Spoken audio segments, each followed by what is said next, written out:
Bhadrak collector भी साथी अछंती अन्य समस्त अधिकारी माने अछंती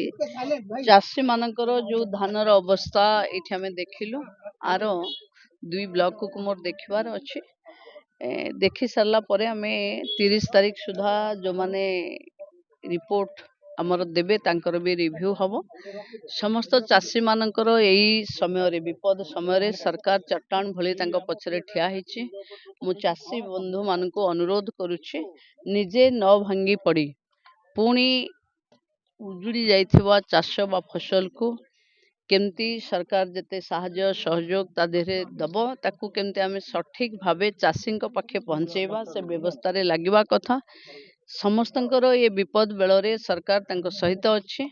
चाषी मानकर जो फसल नष्ट होइछि तार भरपाई राज्य सरकार भल ढंगरे करिवो एवं कोनोसी चाषी अवहेलित भावे रहिबे नाही ए कथा को सरकार देखिबा पई आज सकाळु सब मुख्यमंत्री मंत्री माने समस्त गां गहली को जाइचंती मु भद्रक और बालेश्वर जीवी तेणु समस्तंक सहित न्याय हबो समस्तंको मु अनुरोध करुछि सरकार ऊपर भरोसा रखंतु कारण बात्या बन्या दैवी दुर्विपाक का हाथ रे न थाए किंतु ए समय रे सरकार आपनक सहित अछि जहा असुविधा हबो सरकार आपनक साथी रे थाई ताको समाधान करिवो देखुछि मु धान गजा हे जाइछि धानर ये भी काटिबा लायक आउ नाही जहा देखुछि मु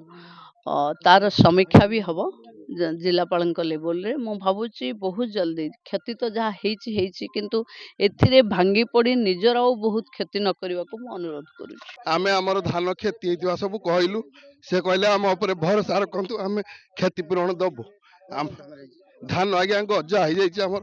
धान नष्ट हे जाइछि हम छुआ पिला चलिया पय हमें बहुत असुविधा रे पड़िबो देखिले कहले हमको देबे बोली क्षति पूरण साहाय्य देबे बोली हमर धान आज्ञा नष्ट हे जाइछि चारि पांचटा परिवार नै कि पिला पिली नै कि हमें चलु आज्ञा हमर दी एकर धान आज्ञा मैडम कहछन क्षति पूरण दबा पई कहछन केवल धानर चलंती ना आउ किछि धान आउ छोट मोट धंदा करी के हमें चलु